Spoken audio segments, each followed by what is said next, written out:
History of computer. Do you know where the computer begins?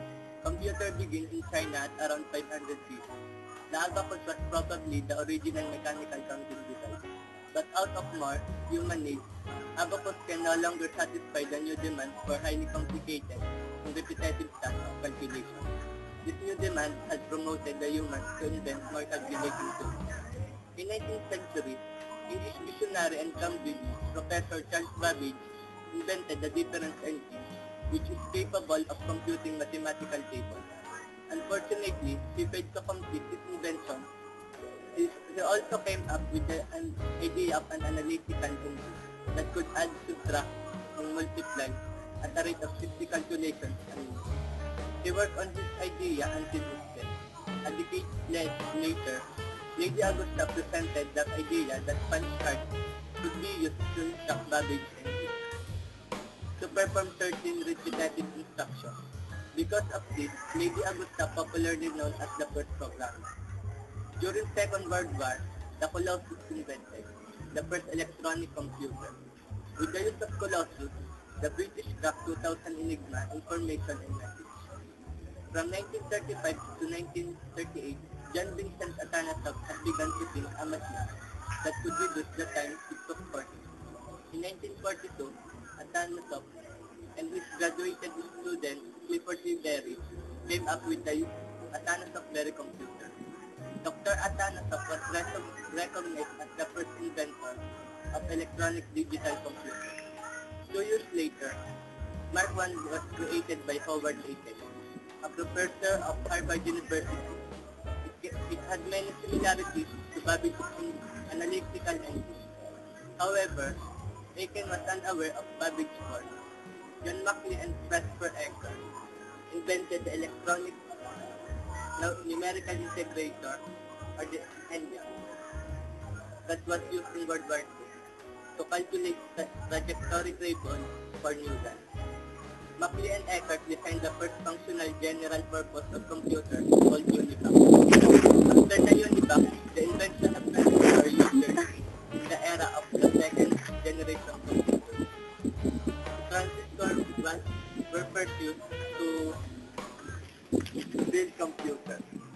In 1956, this is the beginning of the computers in second generation. Computers made their way from the office to the home with the introduction of the smaller, relatively cheaper called personal computer.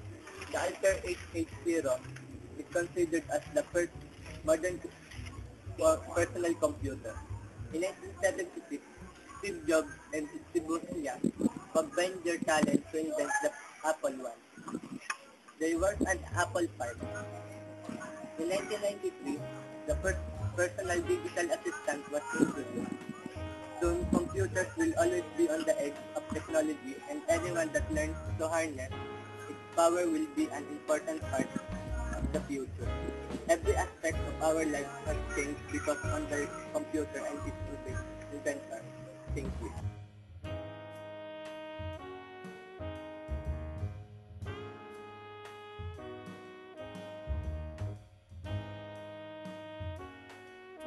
Of the computer.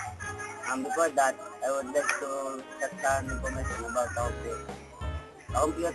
A computer is really a system of many parts which working together.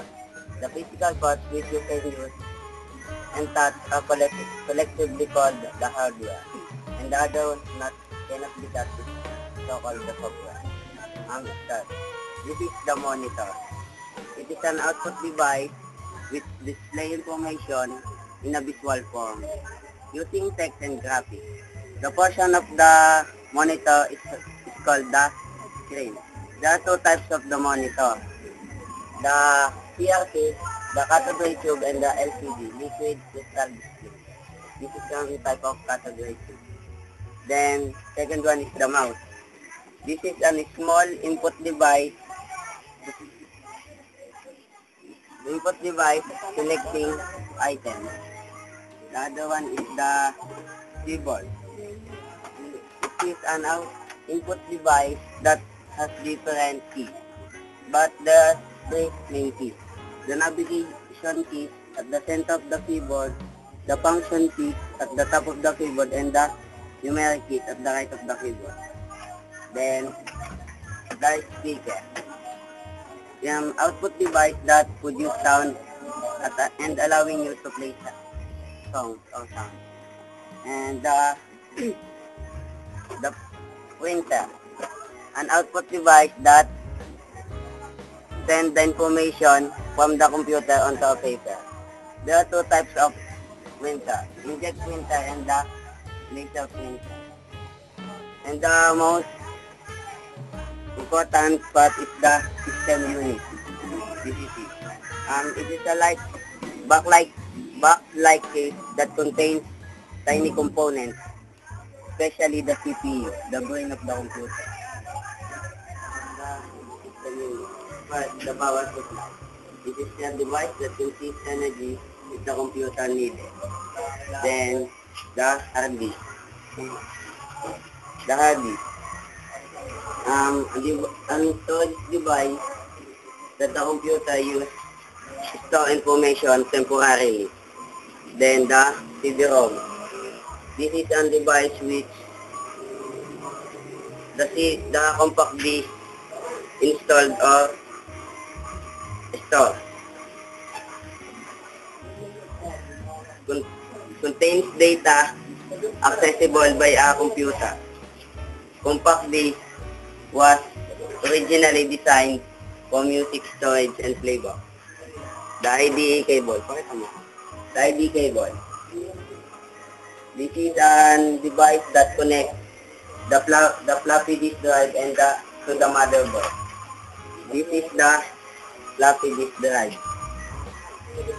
One of the most popular storage devices for microcomputer because of its convenience. The CPU fan. Device, you can see inside the power supply, it helps to the computer for overheating. At the back of the CPU fan is you can see the CPU, commonly known as the brain of the computer.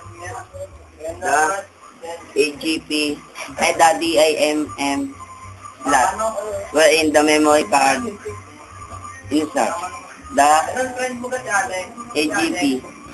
AGP slot, where the video card display. Then the PCI slot, where the LAN card stays. Thank you.